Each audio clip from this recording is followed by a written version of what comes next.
Salut à tous, bienvenue, re-salut, re-bienvenue. Donc c'est une vidéo pour la suite du montage de la Obao Hyper GTB, donc châssis long, 360 mm. Donc oui, parce que pour moi, c'est il y a quelques instants, j'ai fait la partie 2. Celle-ci, on va dire, c'est une partie 3, mais plutôt une partie 2.2. Il s'agit sur cette vidéo de finir de câbler, voilà, de poser le récepteur, de poser, en fait, de connecter, en fait, le cerveau à la direction, de voir s'il y a besoin de faire un réglage, ça on verra après, de brancher la radio. Comme je l'ai dit à la précédente vidéo, la radio, je l'ai déjà bindée sur le récepteur qui va être dessus. Vu que je connais pas la radio, hein, pas plus que le bind, puis les réglages de base comme j'avais sur ma Spectrum DX5 Pro, voilà, je veux dire, j'utilise pas beaucoup tous les autres réglages. J'apprendrai peut-être un jour, mais pour l'instant, voilà, je n'ai pas beaucoup besoin. J'ai surtout besoin du Subtrim, ce qui est l'avantage de ce genre de radio qui prend plusieurs véhicules, parce que pas toutes les radios d'origine permettent en fait un réglage du Subtrim, et donc on est obligé de régler le trim, ce qui fait que tout ce qu'on gagne d'un côté, on le perd de l'autre. Donc voilà. Donc on a posé le moteur sur un socle fait maison avec un câblage qui se cache le plus possible, qui soit voilà le mieux possible. Et puis le moteur, on a posé le moteur avec son pignon de 18 d'origine. L'entredent a plutôt l'air d'être pas mal au bruit, au son, on va dire. Et puis là, on va ouvrir le boîtier. Alors normalement ici sur le boîtier, il y a ce petit support d'antenne. Donc l'antenne, elle sort ici. Je ne sais pas si vous voyez où je pointe. Et puis en fait se mettre là. Alors, je vais juste vous montrer comme ça en fait. Ça, c'est pour ceux qui utilisent un récepteur à antenne.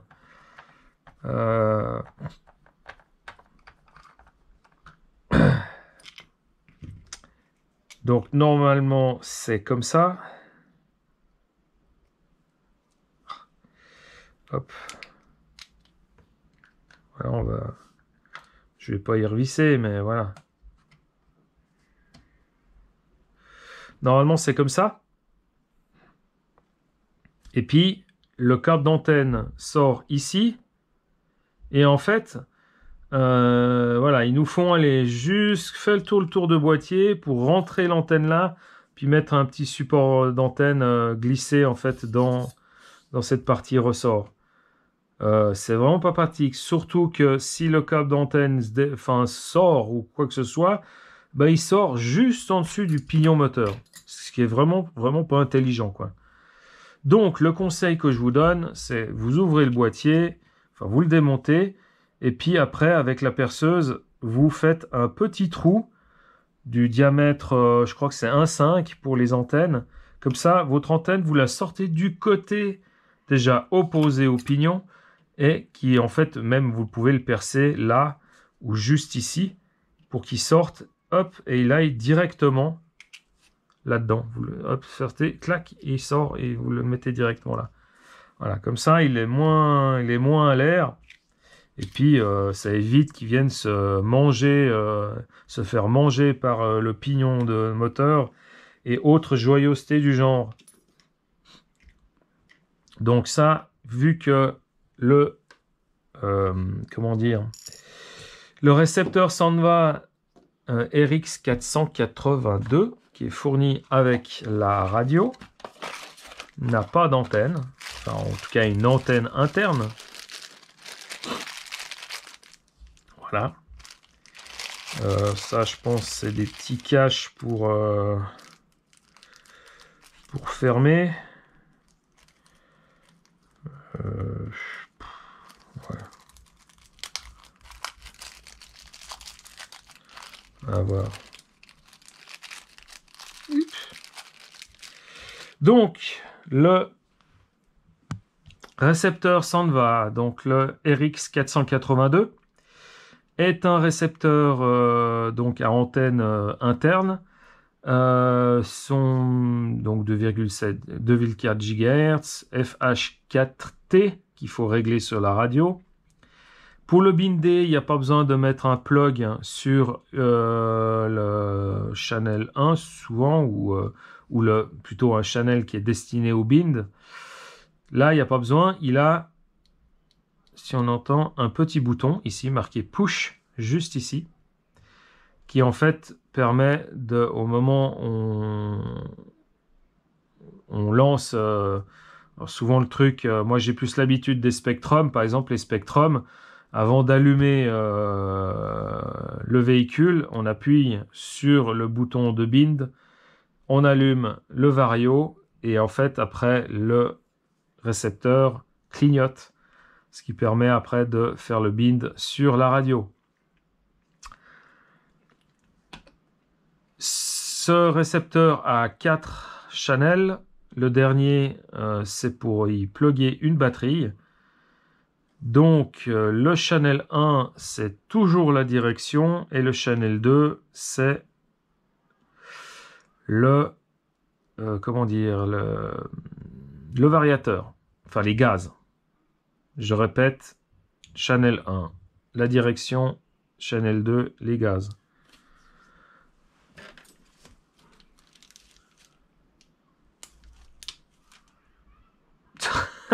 Il est parti je ne sais où. Donc, c'est un signe qui me dit que c'est inutile de mettre ce genre de truc, à moins que vous ayez votre récepteur à la flotte. Et puis, voilà. En plus, ils fournissent, ils fournissent là-dedans un interrupteur que même ma voiture d'il y a 32 ans, le sien, il n'est pas aussi gros. Ils veulent qu'on l'utilise où ce truc-là, quoi. Ils sont dingues. Alors, Sandva, on va dire que c'est high-tech. Ouais, c'est high-tech. Mais je dois avouer quand même qu'ils ont certains trucs qui sont vétustes, comme cet interrupteur-là. Sur la notice...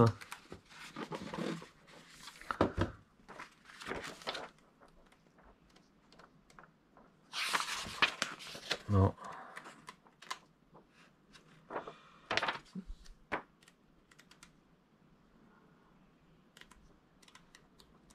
Je suis en train de dire une bêtise. Voilà. Comme j'ai marqué dans le titre de ma chaîne. Je peux dire des bêtises. Alors, c'est pas des bêtises par rapport à l'interrupteur, c'est vieillot. Non, non, c'est sur quelle... je sais plus quelle marque...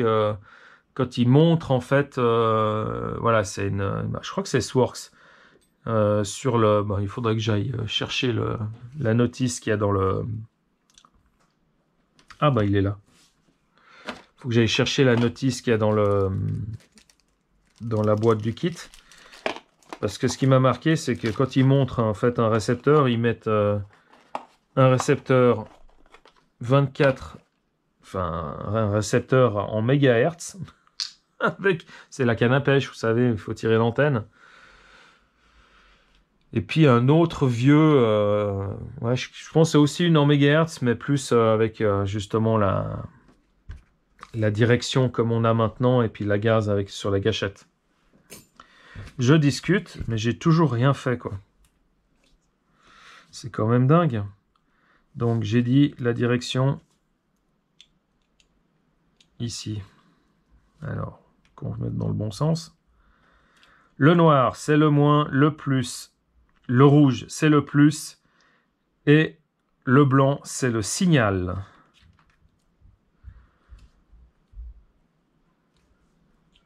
Et c'est là que je fais le malin, puis j'ai tout faux. Non, non, c'est... je suis à peu près sûr. Et hop. Hein. Par contre, voilà.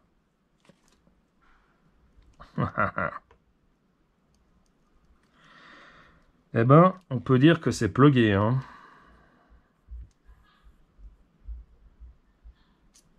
Ah, c'est ça d'avoir sorti des trucs. Cachez-vous les yeux. Ça va faire mal. Hop. Eh ouais.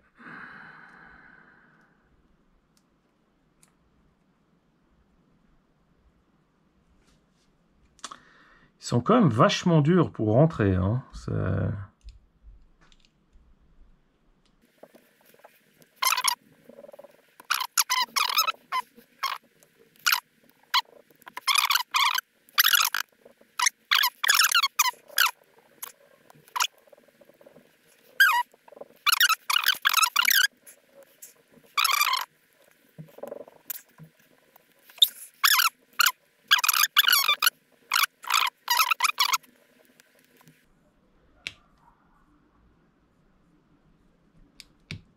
Ah, purée. Et voilà. Ben, j'espère que ça fonctionne parce que là, je vais pas pouvoir les sortir, hein. Voilà, bon retour parmi nous après l'avance super rapide que j'ai sur mon fait pour ce récepteur. Alors, hop.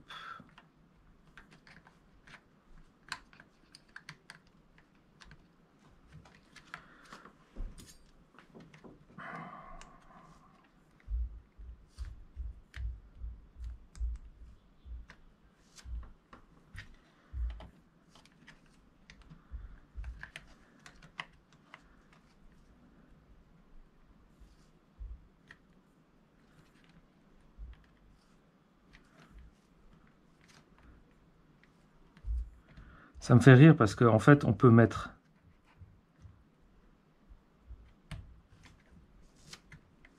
Voilà. On peut mettre... Ce qui me fait rire, c'est qu'on peut mettre, en fait... ouais. Il y a 4 channels.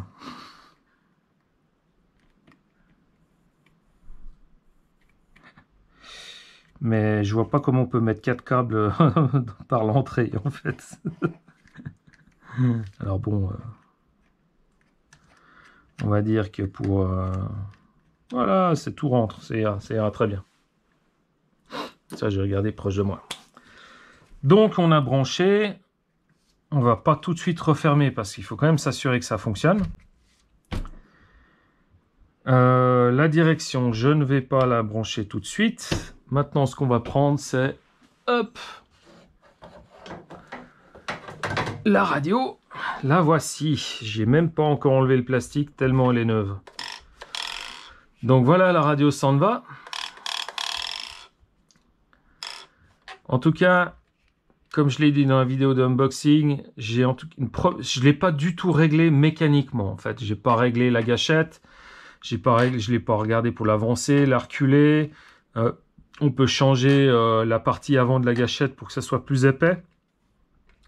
C'est vrai que là, je dois mettre mon doigt un peu trop en diagonale. Peut-être que si je la change, ça ira mieux. On peut changer la force pour le volant. La force se change ici, si j'ai bien lu. Qu'est-ce qu'on a ici? Ça, c'est d'autres channels. Ici, on a sûrement le trim de la direction et celui des gaz, ou vice-versa. En tout cas, je pense que ces deux-là, c'est gaz et direction. Ceci, c'est des trims qu'on peut ajouter. À moins que ça soit là, c'est bizarre. C'est 1, 2, 3 et 4. Ok, soit. Ah, c'est pas mal ce bouton. Enfin bon, là, disons que je fais pas l'unbox de la radiocommande. Mais disons que j'ai une super sensation meilleure que pour le, comment dire, la DX5 Pro. Ensuite, il me faut des batteries. Donc, batterie.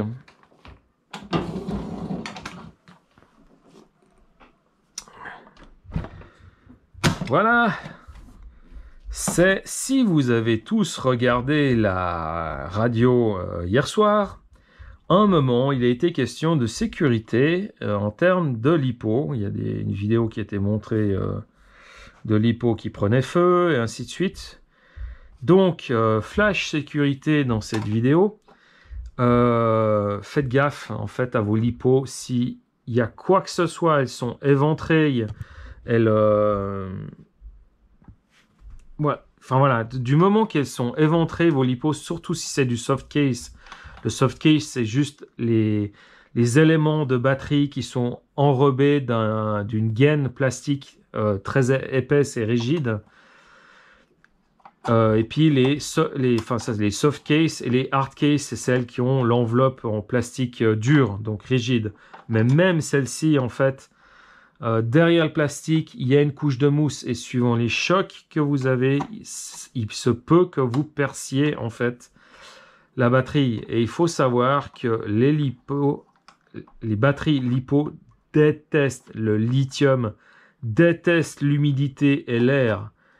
À peine le lithium a de l'air ou de l'humidité qui rentre dedans, ça rentre en fusion. Dans la vidéo qui était montrée, le gars, il a mis la LiPo à 40%, si je me souviens bien. Il a tiré avec un fusil dedans. Alors, je sais pas, c'est un petit fusil, hein, c'est juste pour faire un trou dedans, pour que justement l'air puisse accéder en fait à l'intérieur de la batterie. Après, je ne veux pas dire que ce soit forcément l'air qui a mis le feu. Ça peut être aussi le court-circuit qui se forme entre les éléments. Mais bon, elle a pris instantanément feu, la batterie.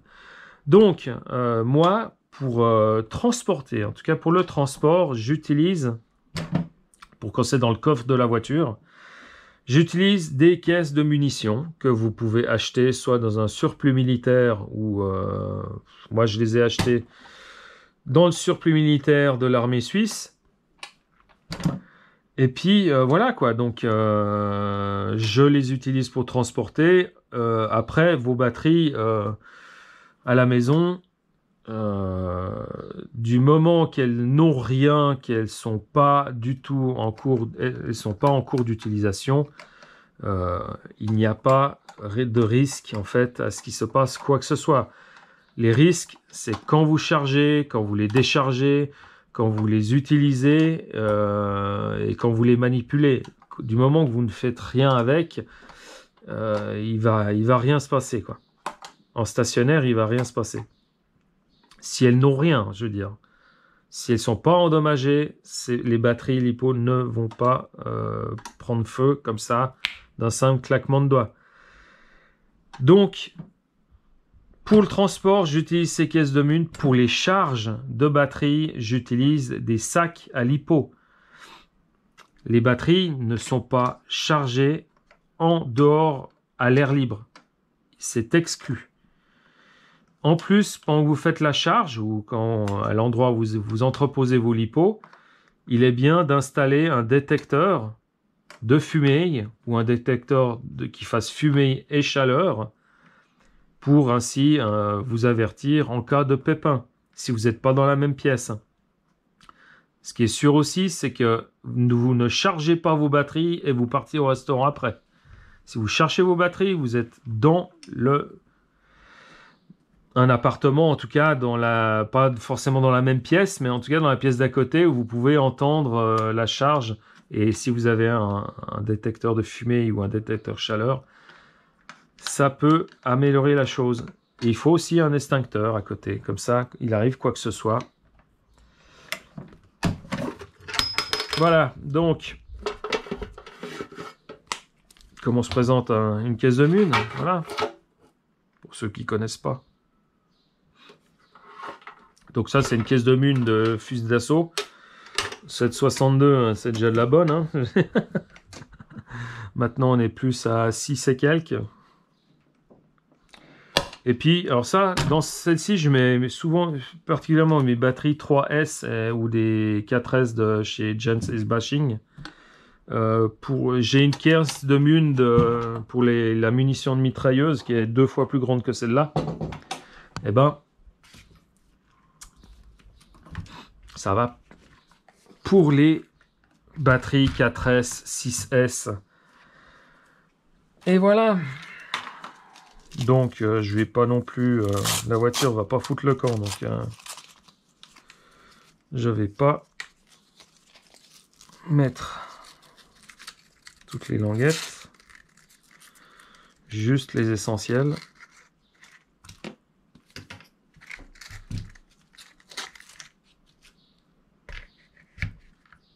Alors, ce qui est pas mal avec les VS Line prennent vraiment toute la place. Il y a juste un peu en largeur que ça flotte. Il y a 1 mm.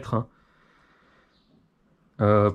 Tiens, ça, c'est un truc que je me demande toujours chaque fois que je regarde des vidéos. Le bac à batterie Obao mesure.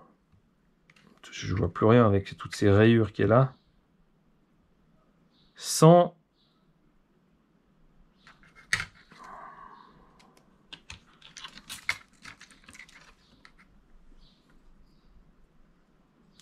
Vous pouvez mettre des batteries de 140 maximum et de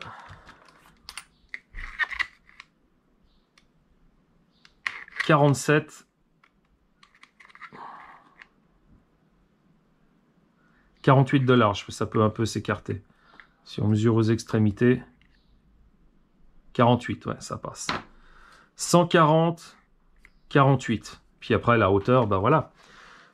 Il n'y a pas de restriction, on va dire. Donc les Gents sont un peu plus courtes et en fait ça tombe bien parce que voilà, ça écrase pas le câble d'équilibrage. Après, on va faire les choses plutôt bien, comme ça. Si je me souviens bien. Alors attends, on va... Hop, ça faut que je monte ça. Donc on va le faire comme ça. Parce que j'ai pas envie qu'elle soit à l'extérieur. Donc voilà, je fais ça comme ça. Hop.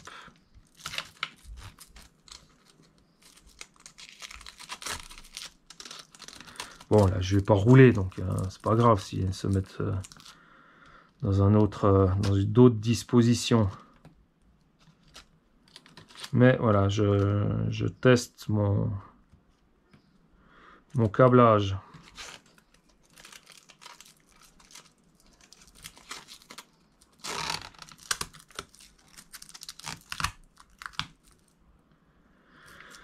J'ai dit que tu devais aller de l'autre côté, donc on va de l'autre côté.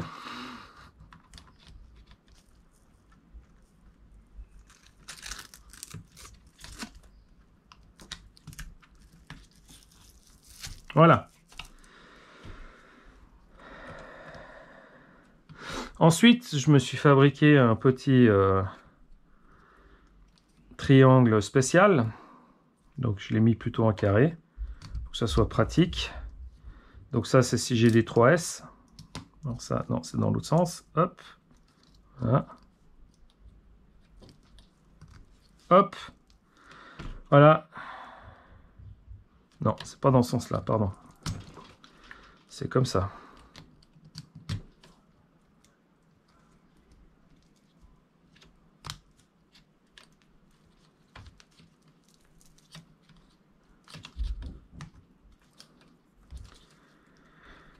Voilà.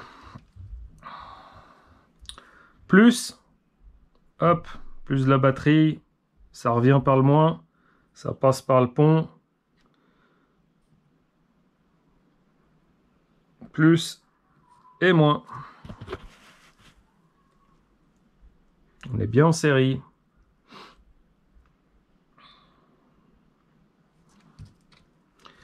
Puis après, alors je sais bien que ça fait un peu long, mais voilà. Moi, je pensais que c'était un peu moins long, quoi.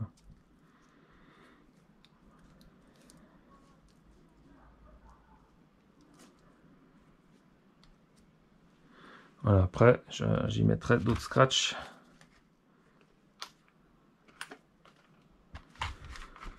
Donc, toc toc, première chose, on va voir si ça fonctionne. Alors, 1.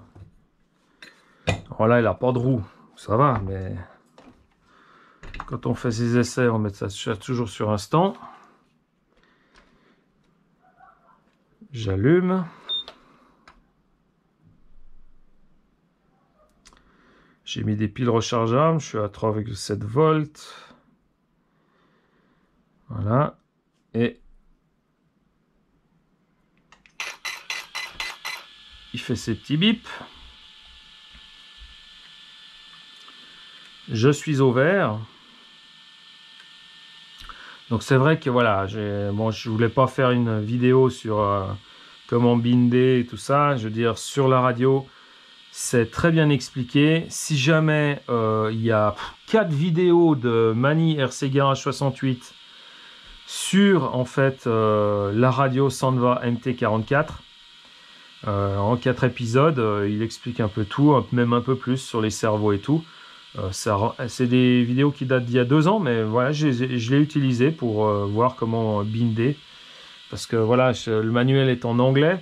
Vu que je l'ai commandé en Suisse allemande, chez nos amis suisses allemands, il y a un manuel en allemand qui est arrivé. Et puis, ben, je sais pas s'il existe un manuel en français. Je l'ai cherché sur internet, mais j'ai trouvé un truc qui est, ouais, qui est pas franchement exploitable parce que les textes sont un peu partout. Voilà. Enfin, bon. Donc, est-ce qu'on est bon? Je vais enlever ça. Donc, on est bon. Je vais juste rentrer. Voilà. Et puis, on va aller dans... c'est où déjà? Setting. Voilà. Ah, par contre, je vais juste revenir. Est-ce que... Voilà, c'est marqué Obao GTB. Donc, ouais, je suis bien sur la mienne.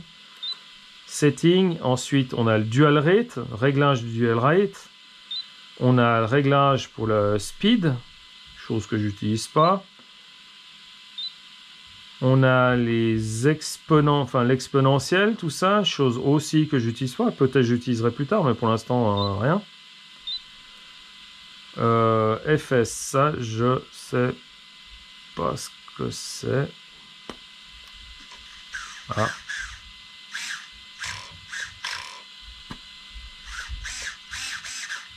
Réglage là. Moi, ce qui m'intéresse, c'est ici. C'est... On a...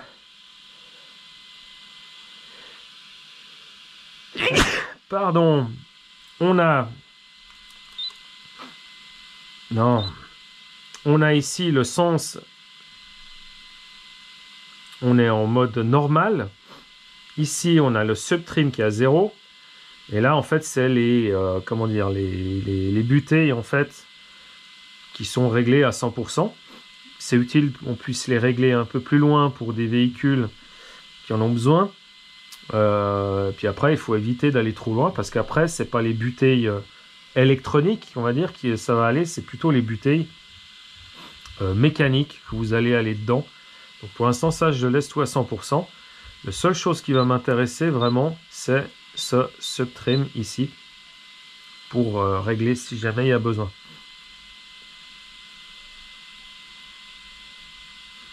Alors voilà, tac, je peux ressortir. Et puis,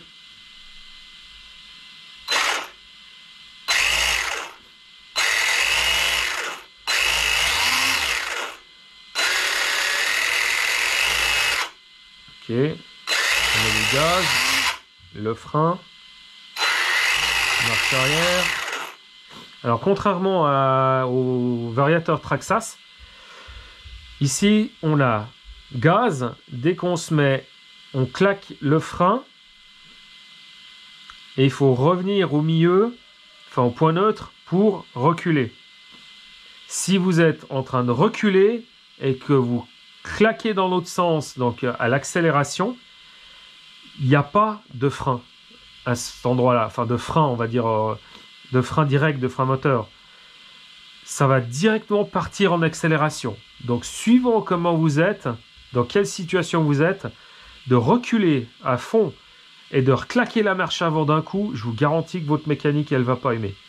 Ce qui est bien sur les variateurs Traxxas, c'est que c'est la même chose que quand vous claquez en fait la marche arrière pour freiner. Au moment où vous êtes en marche arrière, vous claquez la marche avant, et là, lui, il donne un coup de frein, et il faut revenir au neutre pour raccélérer en fait. Il ne va pas accélérer tout de suite. Ça va s'arrêter, il faut revenir avec la gâchette au neutre pour pouvoir accélérer après. Alors clair que ça n'a sûrement pas un gros avantage. De toute façon, bon, la compétition, il n'y a pas de marche arrière apparemment. Si j'ai bien compris. Donc...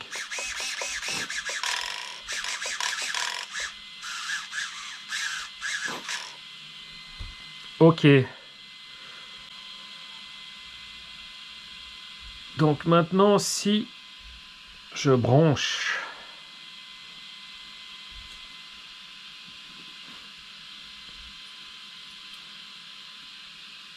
Hop. Alors lui, il n'a pas de vis déjà.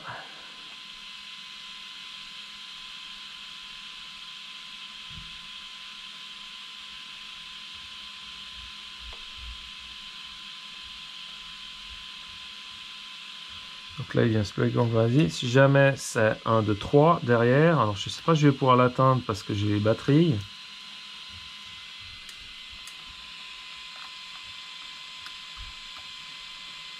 Je ne peux pas. Alors, est-ce que j'ai... J'ai 2, 5. Est-ce que j'ai un 3? Voilà, avec un embouron. Ouais, mais... Bon, je ferai le serrage. Pardon. On va y aller doucement.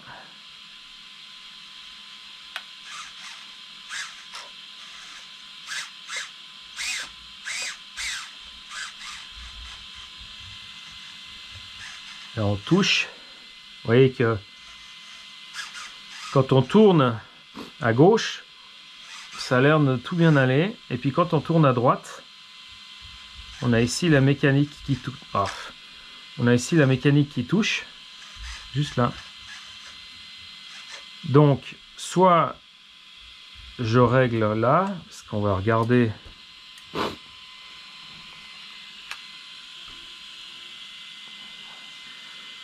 On voit en fait, enfin en tout cas moi je vois, la caméra je pense qu'on verra pas bien, la barre de Ackermann, elle est légèrement plus, donc à droite ici, c'est-à-dire côté gauche de la voiture.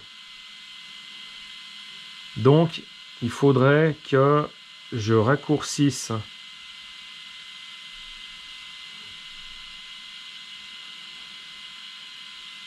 ça pour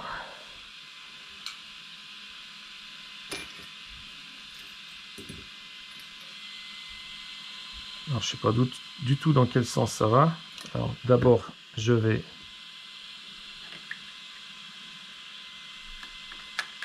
mesurer.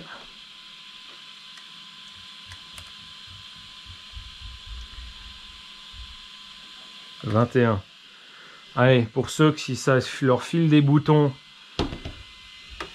pardon, je pense que vous avez dû vomir avec le changement de vue de caméra. Donc voilà, ici, donc au pied à coulisses, on a 20,4. Voilà, maintenant, dans quel sens il faut aller? Hop. On va voir ça.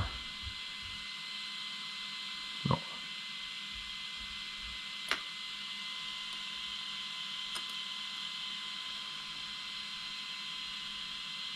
Voilà, si je fais juste ça, on est passé à combien?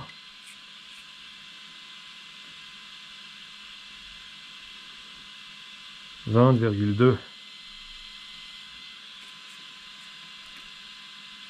20.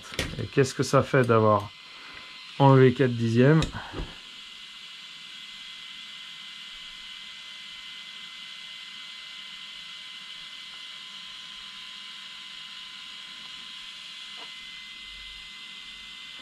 Est-ce que ça l'a ramené, non?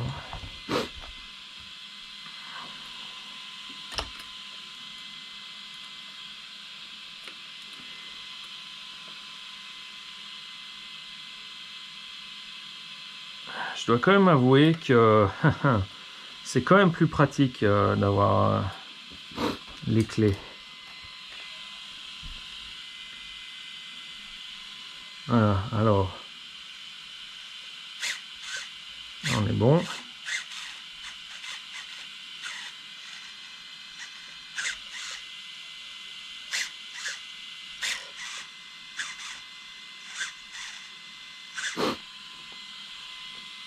Je vais quand même encore lui donner un petit coup.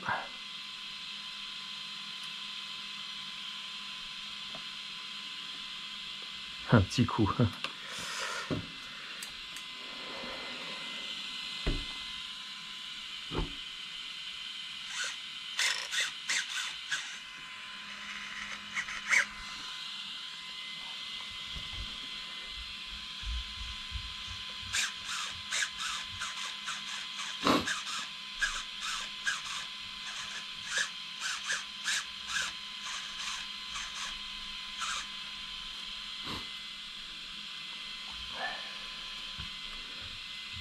Alors c'est pas un petit coup qu'il faut lui donner, c'est un grand, mais c'est quand même bizarre.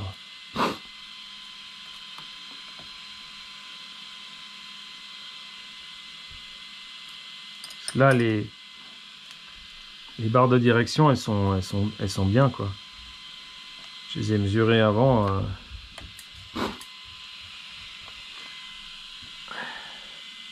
Ah là on est.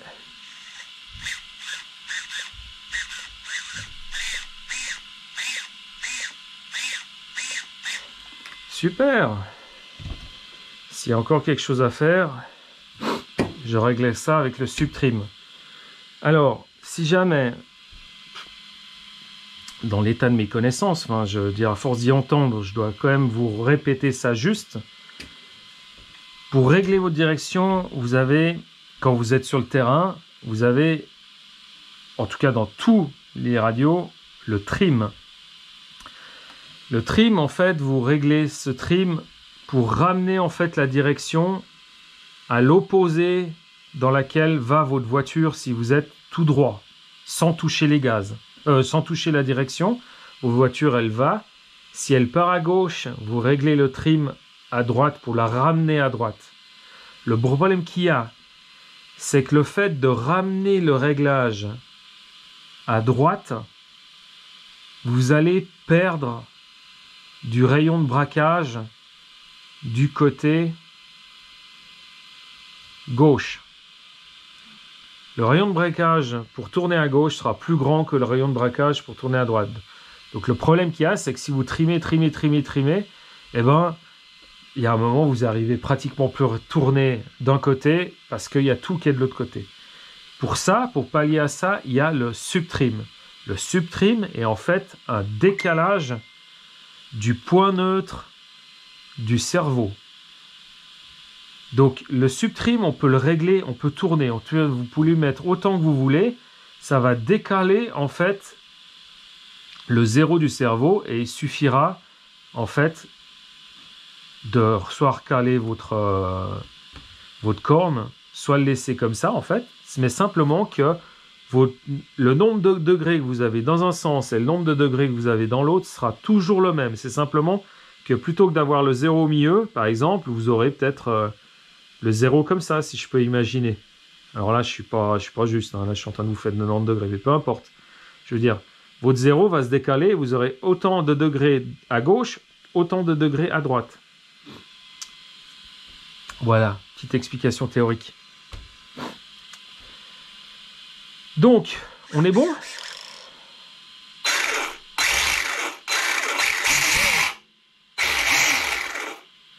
Alors maintenant, je suis en train d'accélérer et on est en train de tourner dans quel sens? On tourne dans le sens inverse des aiguilles d'une montre. Parce qui veut dire c'est que j'accélère, mais on est en train de reculer. Donc ça c'est normal parce que j'ai croisé les câbles ici.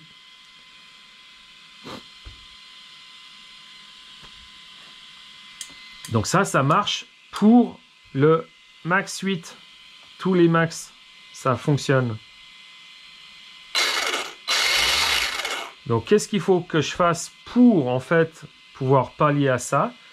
Eh ben, il faut que je rentre dans la tête du variateur pour lui inverser sa direction, puis ça nous permettra de voir les réglages en même temps. Donc j'éteins la voiture, il me fait un bip bip pour me dire ah ouais, t'as plus je vois plus rien. Donc comment on fait pour rentrer dans la tête du variateur? Eh ben, on prend une carte de programmation Hobbywing qui a pratiquement dans chaque variateur qu'on achète. À part quand on les commande en Chine, hein, ils nous disent vous voulez avec boîte, sans boîte, vous voulez avec carte de programme, sans carte de programme. Puis ça nous fait gagner 2 francs sur le prix total.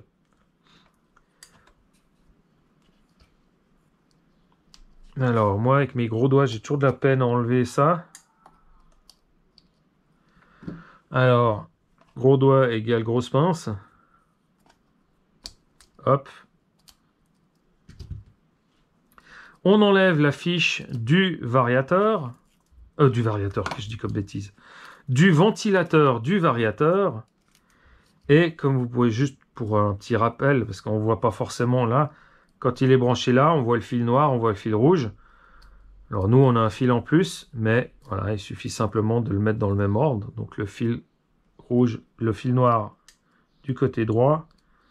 Ça me rappelle un film, ça. Le fil rouge sur le bouton rouge, le fil noir sur le bouton noir. Mince, il y a du rouge et du vert. Je pense que ce film-là, vous le regardez tous les étés, j'imagine. Enfin, remarque, ils l'ont passé un peu plus tôt avec le confinement cette fois. Alors voilà, on branche la carte de programme, le voiture éteinte, et ensuite, on allume. Il n'y a pas besoin que la radio soit allumée. Deuxième chose que vous avez besoin, c'est la notice du variateur. Alors là, c'est notice en anglais, donc je vais voir si je me débrouille. Autrement, on trouve en français. Hein, mais... Alors, ici, en fait, vous avez item 1, la valeur numéro 2. Donc, item 1, c'est le nombre de réglages qui est ici. Sur le Max 8, il y en a 11 de réglages.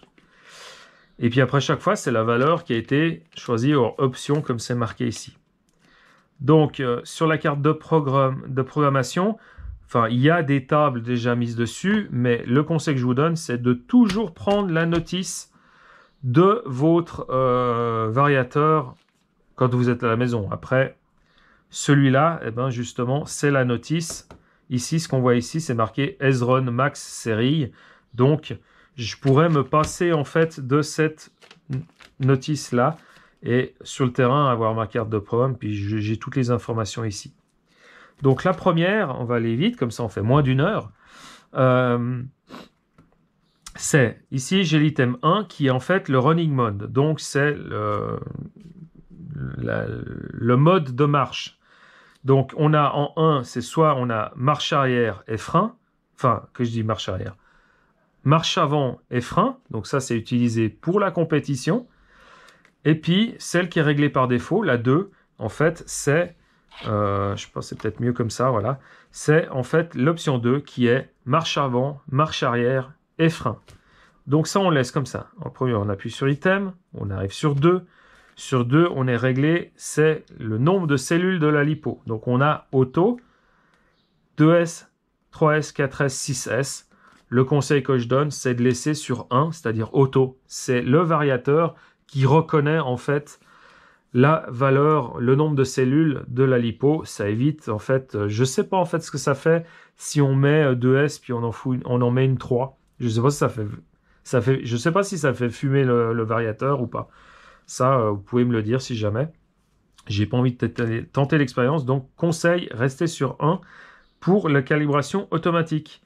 Ensuite, on a le low voltage cutoff. Donc, le cutoff, c'est la valeur à laquelle votre véhicule va couper par tension basse.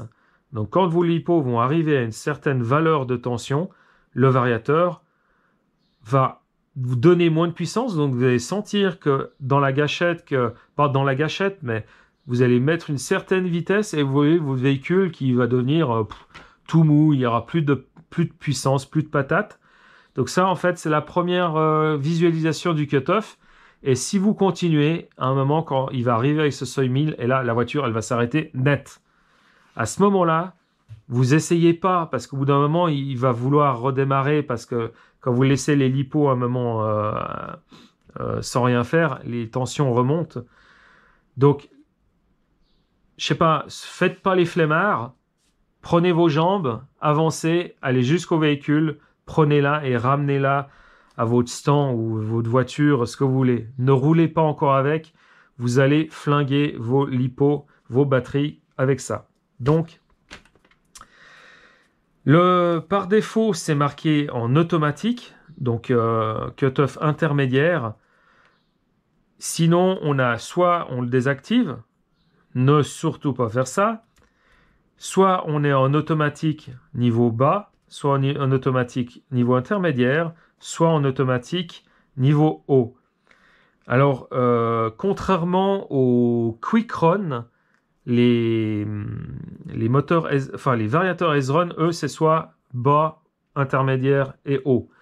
Les Quick Run, eux, c'est une valeur. On peut choisir soit, je crois que ça va à 2,6, 2,6, 2,8, 3, 3,2 et 3,4 volts par élément.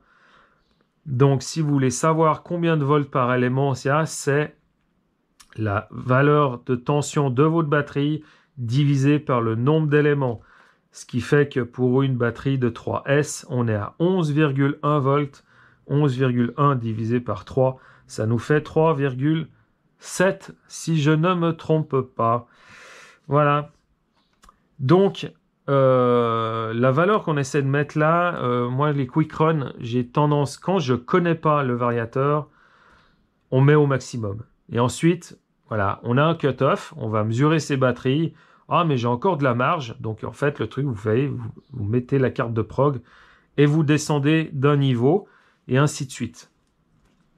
Donc moi, justement, vu que je connais les variateurs Max 8, donc j'aurais tendance à dire, je veux me mettre la valeur haute.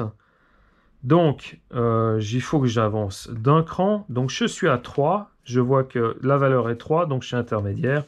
Qu'est-ce que je fais? J'appuie sur Value et je change à 4. Et ensuite, pour valider, je mets OK. Donc là, ça m'a validé. Ça n'a pas enregistré. Ça enregistre au moment où vous couperez l'alimentation. Là, ça a juste enregistré. Enfin, ça a pris en compte le changement de valeur. Ensuite, 4, c'est la température, la protection de température du moteur. Par défaut, c'est 105 degrés. Oui, à 125. Moi, je laisse 105 pour l'instant. On verra après si je dois le changer. Ensuite, protection thermale du moteur. Il n'y a qu'une seule valeur, c'est 1, il n'y a rien d'autre, parce que sur le Max, enfin sur les S-Run, il n'y a pas de télémétrie ou la possibilité de mettre une sonde de température. Je crois que c'est pour ça. Hein. Je dis peut-être une bêtise. N'hésitez pas de me corriger. 6, c'est le sens de rotation du moteur. On est sur 1 et on est en CCW. Alors CCW, moi je sais directement la traduction, c'est counterclockwise, si je dis juste. Hein. Alors, hop. Ouais, counterclockwise, voilà, qui est le sens inverse des aiguilles d'une montre. Et l'autre valeur, c'est CV, qui est clockwise, qui est le sens des aiguilles d'une montre. Donc, bien sûr, hein, sens inverse des aiguilles d'une montre, sens des aiguilles... Oh mon Dieu. Je recommence. Effacé, vous avez rien vu. Le sens des aiguilles d'une montre et le sens inverse des aiguilles d'une montre. Donc moi, je tournais dans le sens inverse. Pourquoi? Parce que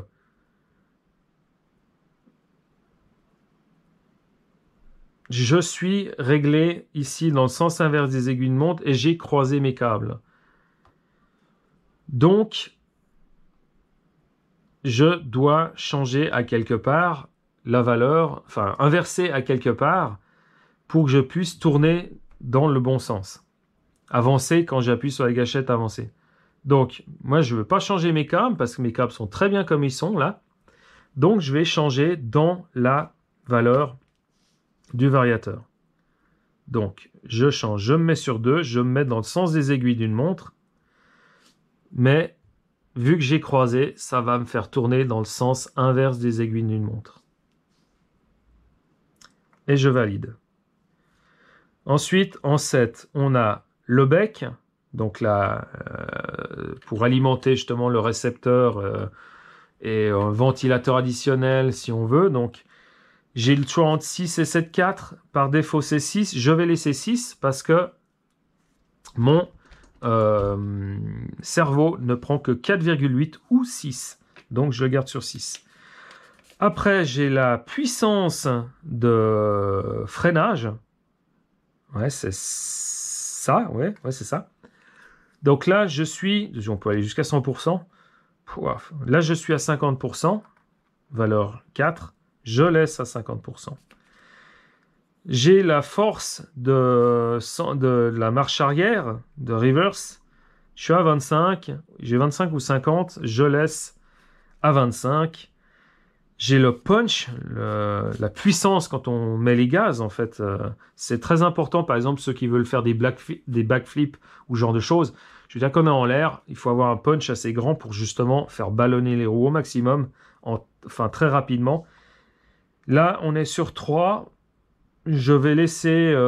voilà, j'ai jamais roulé la voiture encore. Je ne sais pas ce que ça représente de lui mettre un punch de 3. Est-ce que c'est suffisant ou pas? Je ne sais pas. Je verrai bien.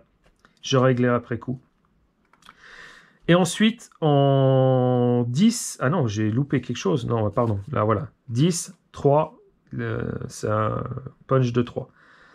Et en 11, j'ai le drag break. Chose qui a été parlée dans la chaîne l'autre jour, mais là, vu que c'est nouveau en anglais...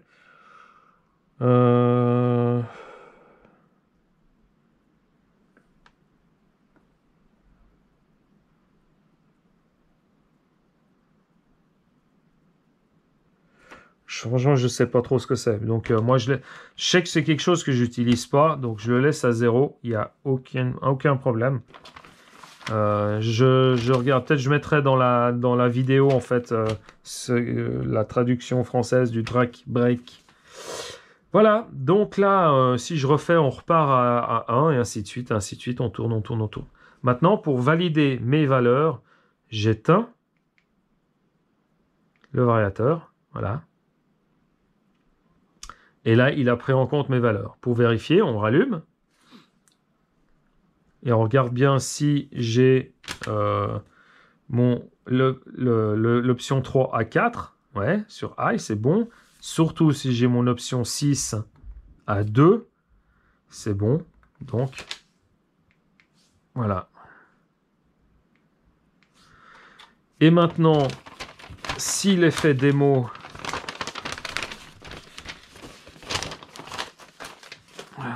Enfin, si l'effet démo joue pas son rôle, parce que souvent l'effet démo c'est que on fait, puis ouais, puis en fait ça fonctionne pas.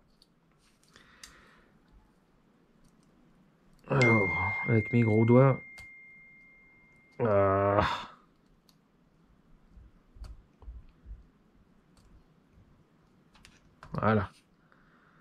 J'ai remis le ventilateur. Je devrais normalement... J'allume ma radio. Et on va conclure là-dessus. Non, je vais juste fermer le boîtier pour que ça fasse tout bien. J'allume.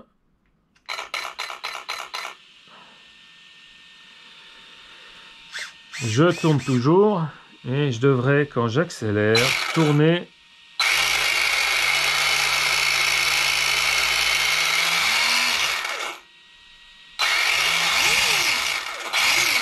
dans le bon sens. Donc, si vous voulez vraiment être sûr, On va faire doucement, hein.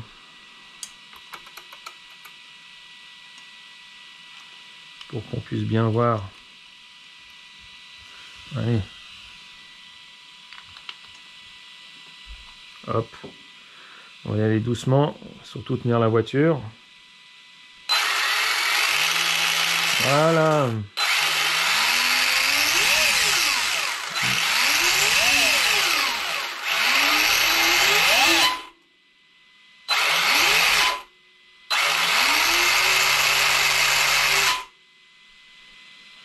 Parfait.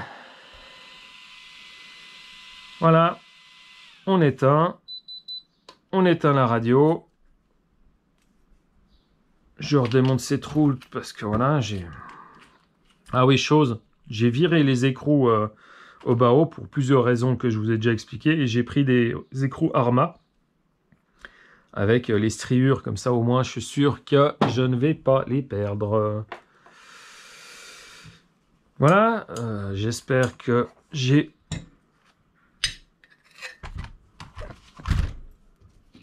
tout dit. On va juste débrancher la batterie comme ça. Et puis, on va fermer ce joli petit boîtier. Voilà, parce que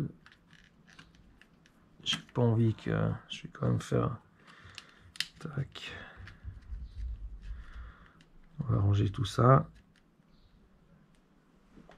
Et je sais que je l'ai mis, moi, là.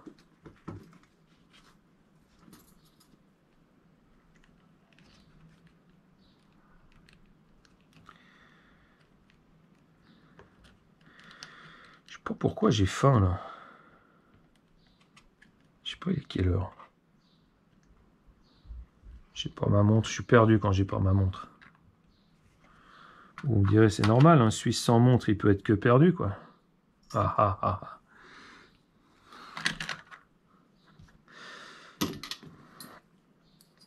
J'ai bouffé un clown pour être dans le même état que les poteaux hier soir. Il faisait un concours de bouffage de clown hier soir.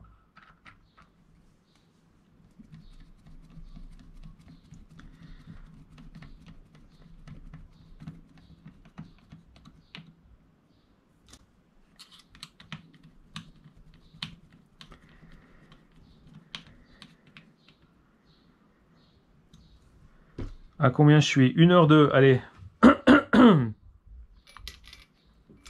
J'ai le temps de finaliser en mettant des belles roues. Allez, cette fois, la dernière fois, j'ai mis des... Dernière fois, j'ai mis les Louise...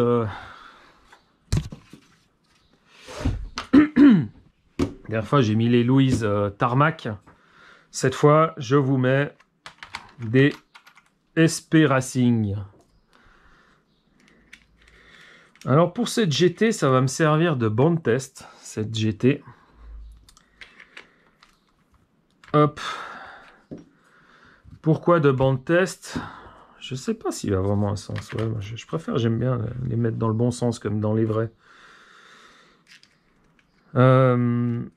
Pourquoi? Parce que en fait, voilà, les GT, j'avais l'infraction. Donc l'infraction, c'est juste un bouffeur de gomme. C'est une voiture géniale, mais voilà. Ça bouffe de la gomme et tout ça. Mais je voulais étudier un peu plus la chose. Je dis pas qu'avec l'infraction, on peut pas faire ça. Si, on peut le faire. Il suffit d'être moins violent sur la gâchette. Mais disons que là, j'ai envie d'explorer un peu. Donc, j'ai acheté des pneus, enfin des roues, des pneus SP Racing. Je les ai achetés en Italie parce que ça coûte moins cher. Hein, ça veut dire j'ai testé. J'ai acheté des GRP. Non, j'ai des PMT. Mais enfin, j'ai juste une paire, en fait. Enfin, un jeu, pour un train, on va dire. Voilà. On va éloigner un peu tout ça. Hop. Pour faire joli. Finir en beauté. Et hop. Voilà, voilà. Donc, que je disais, oui, j'ai alors des SP Racing que j'ai acheté en Italie, des GRP que j'ai aussi acheté en Italie, mais enfin sur une autre boutique.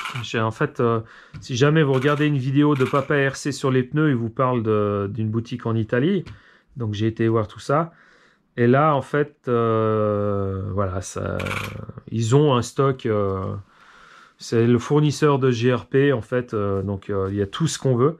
Donc je vais pouvoir tester des GRP, des SP, juste le train que j'ai de PMT, pour voir en fait ces gommes, si elles vont bien ou pas. Puis voir aussi le comparo avec des Louis qui sont quand même nettement plus grandes. Donc voilà. On se quitte sur cette vue. Donc voilà, la voiture, toute montée, avec 2-3 options que j'ai fait moi-même. Voilà, je ne sais pas si on voit bien. Donc la plaque ici. On a tout bien fait.